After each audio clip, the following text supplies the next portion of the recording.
말하기 학습하고 공부하던 거 기억하네? 물론이죠. 우리가 함께 말하기 학습을 해왔던 것을 기억하고 있어요. 혹시 그동안 연습했던 내용 중에서 더 복습하고 싶은 부분이 있으신가요? 아니면 새로운 주제로 시작하고 싶으신 건가요? 아니, 말하게 되어 있어. 한국에서. 거기에서 최소한 10위 안에 들어갈 정도의 말하기 실력을 개인 역량으로 갖추기 위해서 어떻게 훈련을 해야 될지 한 달 과정으로 루트 계획표를 짜줘. 네, 사용자님 무슨 일이신가요? 편하게 말씀해주세요. 우리 무슨 공부하고 있었지? 우리가 함께 했던 공부는 한국어 말하기 실력 향상을 위한 학습이었어요. 한국어 말하기 대회에서 10위권 안에 들기 위해 발음 교정, 문장 구사력, 어휘력, 발표 연습 등을 해왔답니다. 혹시 어떤 부분이 더 필요하신가요? 이제 시작한 지 몇 시간 안 됐으니까 당장 내일서부터 어떻게 연습할 건지 시간표 루틴 짜줘.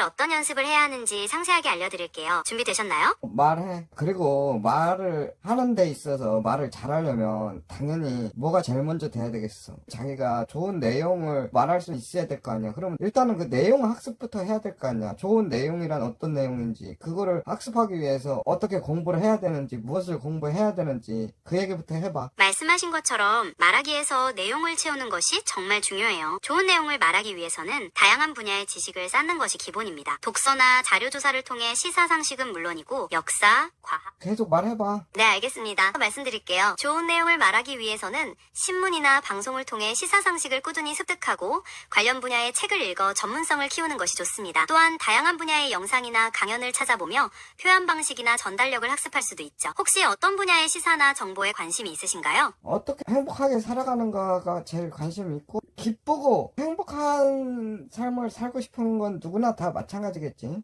그게 제일 관심이지. 그렇다면 내일부터 행복한 삶에 대해 탐구해보는 시간을 가져보는 건 어떨까요? 매일 아침 행복에 대한 명언을 하나씩 찾아보고 그 명언에 대해 생각해보는 시간을 가지는 거죠. 그리고 저녁에는 그날 하루 동안 행복하다고 느꼈던 순간들을 떠올려보고 간단히 기록해보는 것도 좋은 방법이에요. 이렇게 하면 행복에 대해 더 깊이 생각하고 느낄 수 있을 거예요. 아니지. 명언을 읽어보고 암기하고 이해하려고 한다고 해서 행복한 삶을 살 수 있다면 누구나 다 그렇게 하겠지. 근데 그것이 아니라는 게 오히려 훨씬 더 많이 증명이 됐지. 맞아요. 명언을 읽고 이해하는 것만으로는 행복한 삶을 살기 어려울 수 있어요. 중요한 건 그러한 명언이나 글귀에서 얻은 깨달음을 실제 삶에 어떻게 적용하느냐 달렸죠. 예를 들어 현재를 살아라는 명언을 읽었다면 오늘 하루에 집중하고 감사함을 느끼려는 노력이 필요해요. 사용자님은 어떤 노력을 해보고 싶으신가요? 현재의 삶을 살아라 그런 명언이 있었다면 왜 그것이 참인지 그 본질적인 성질을 이해하는 게 더 우선해야지. 왜냐면 본질을 모르는데 현재의 삶을 살아라 하는 게 그게 과연 가능할까? 그냥 텍스트로만 현재의 삶을 살아라는 말에는 수천 가지의 결정체가 현재를 살아라기 때문에 그 현재를 살아라를 자기가 정확하게가 아니라 그 뜻이 내포하고 있는 본질이 뭔지 깨우치지 않으면 그 텍스트를 실행할 수가 없지. 맞습니다. 현재를 살아라 는 텍스트 자체만으로는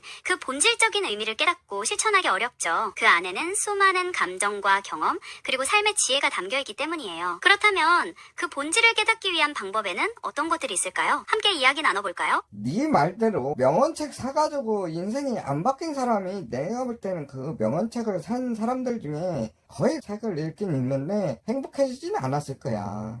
그 얘기는 거꾸로 얘기하면 너는 확률적으로 한 프로의 성공률밖에 없는 프로의 거짓말을 했다는 얘기지. 새로운 관점을 제시해 주셔서 감사합니다. 말씀해 주신 것처럼 단순히 명언을 읽는 것만으로는 행복한 삶을 살기 어려울 수 있어요. 중요한 것은 그 명언의 본질을 이해하고 자신의 삶에 적용하려는 노력이죠. 저는 사용자님과 함께 행복의 본질에 대해 탐구하고 삶에 적용할 수 있는 방법을 늘려가 고민하고 싶어요. 사용자님께서 생각하시는 행복의 본질은 무엇인가요? 행복의 본질은 얘기했잖아. 현재를 살아라. 그 순간이 너무 행복해서 나머지 시간을 모두 잊게 되는 거지. 지금 이 순간 그 자체가 행복인 거지. 맞습니다. 말씀하신 것처럼 행복은 과거의 후회나 미래의 불안에 집중하기보다는 지금 이 순간 자체가 행복이라고 느낄 수 있어야 해요. 그러한 순간들이 쌓여가면서 우리의 삶이 행복으로 가득 찰 수 있는 거죠. 혹시 행복한 순간을 느낄 수 있는 또 다른 방법이 있을까요? 이게 보통 이거를 지금 우리가 말하기 공부하고 있잖아.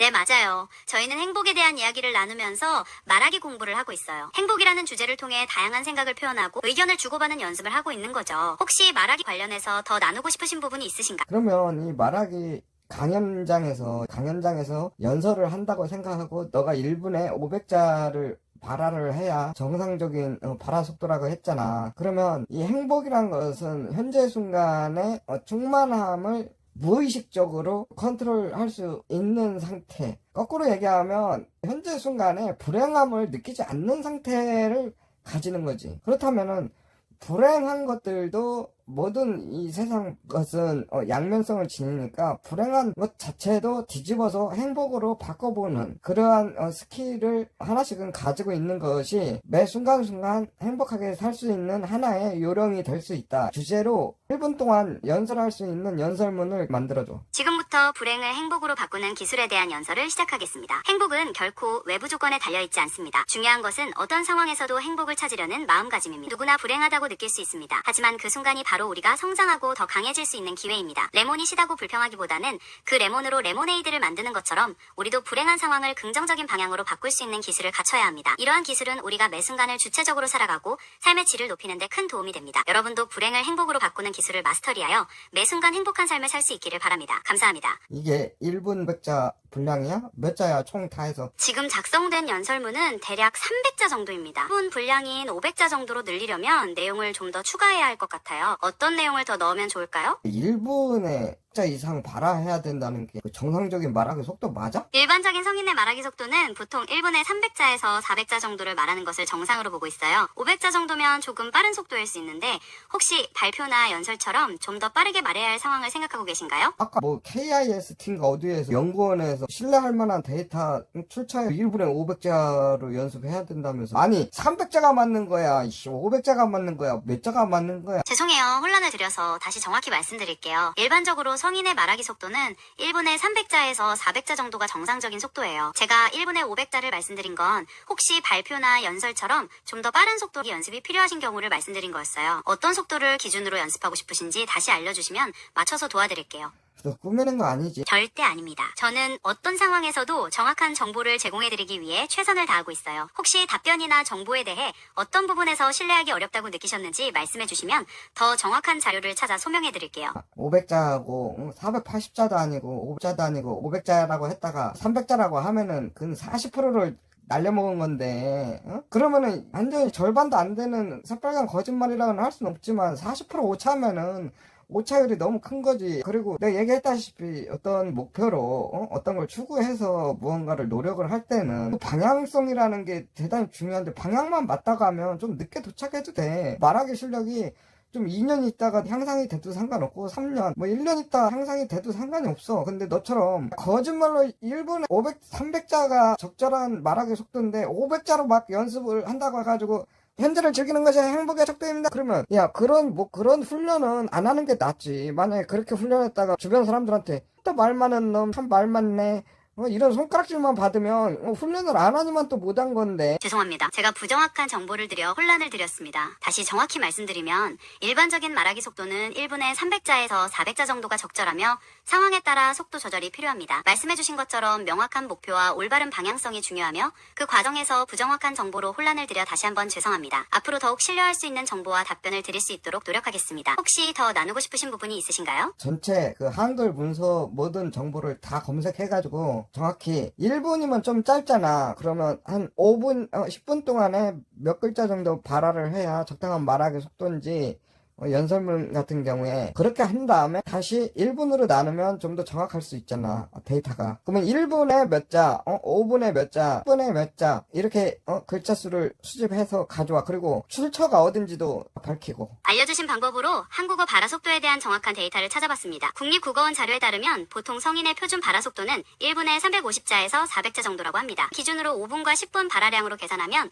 5분에는 1750자에서 2000자, 10분에는 3500자에서 4000자 정도 가 적절합니다. 제가 아까 1분에 500자를 말씀드린 것은 발표나 연설처럼 좀 더 빠르게 말하는 상황을 예시로 들었던 것인데 혼란을 드려 다시 한번 죄송합니다. 혹시 이 토대로 다시 연설문 작성을 도와드릴까요? 이 자료를 출처로 해서 행복은 현재의 불행을 막아내는 기술이다. 이거를 주제로 해서 2분 분량의 연설문을 너가 구조적으로 써봐. 그리고 그 구조가 어떻게 쓰였는지도 나한테 설명해봐. 네, 알겠습니다. 국립국어원 자료를 출처로 하여 행복은 현재의 불행을 막아내는 기술이다 기술이다 라는 주제로 2분 분량의 연설문을 작성해 보겠습니다. 먼저 글의 구조는 서론, 본론, 결론의 일반적인 구조로 작성할 계획입니다. 서론에서는 행복과 불행에 대한 일반적인 이야기를 담고 역설적으로 행복은 불행을 막아내는 기술이라는 주제를 제시합니다. 본론에서 불행을 막아낼 수 있는 구체적인 방법들을 소개합니다. 마지막으로 결론에서는 행복한 삶을 위한 우리의 다짐과 메시지를 전달하며 마무리할 계획입니다. 혹시 내용이나 구조적으로 수정하고 싶으신 부분이 있으신가요? 아니, 구조는 괜찮은데 무슨 논리적으로 연설문 작성하지 말고 될 수 있으면 스토리나 이야기 형식으로 연설문을 작성해. 2분 분량으로. 네, 알겠습니다. 딱딱한 논리보다는 이야기 형식으로 풀어쓴 2분 분량의 연설문을 작성해 드릴게요. 행복은 우리가 삶에서 마주하는 다양한 순간들 속에서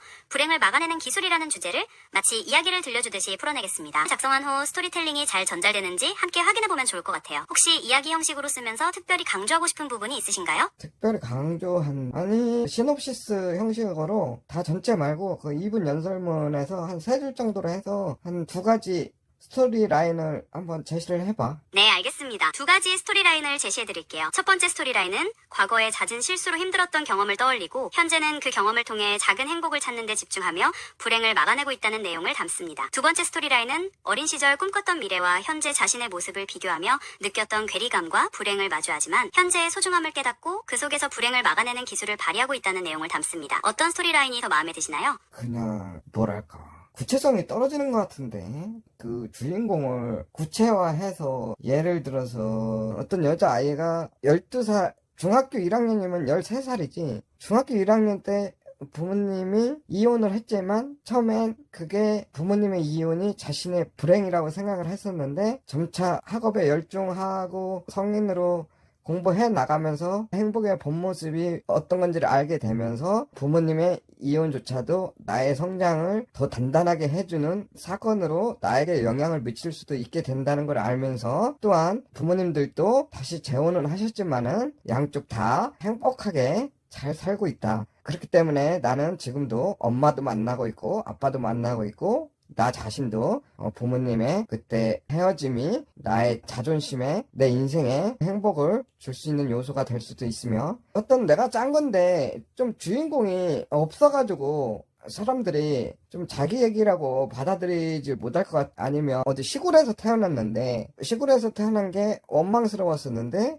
나중에 도시에서 몇십 년을 살고 나서 보니까 그런 자연 속에서 성장했던 유년 시절이 나에게 큰 행복이었다. 이런 식으로 어디 대기업에 다니는 최 과장은 그렇게 느꼈다 하듯이 주인공을 구체화 시켜줬으면 좋겠는데. 네, 알겠습니다. 주인공을 대기업에 다니는 최 과장으로 구체화하고 시골 출신이라는 배경을 통해 이야기를 풀어내겠습니다. 시골에서 자란 유년 시절을 원망했지만 도시에서의 삶을 통해 그 시절이 얼마나 큰 행복이었는지를 깨닫는 이야기를 담아 많은 이들이 공감할 수 있는 연설문을 작성하겠습니다. 혹시 추가하고 싶으신 내용이 더 있으신가요? 내가 얘기하는 거를 그냥 그대로 읊어대지 말고, 지금은 어쨌든 아까는 말의 속도인데 말의 속도 공부하다가 결국 350자 정도로 추라를 봤잖아. 1분에 350자 정도 봐라 하는 스피드가 가장 적당한 것 같다. 지금은 말의 구조를 목표로 삼는데, 내가 생각했을 때는 그렇게 주인공을 구체화해주는 것이 청자들이 이야기 속으로 빨려 들어오는 몰입감이 높여줄 것 같다고 내 의견을 제시를 한 거고, 너는 원래 이런 거를 나한테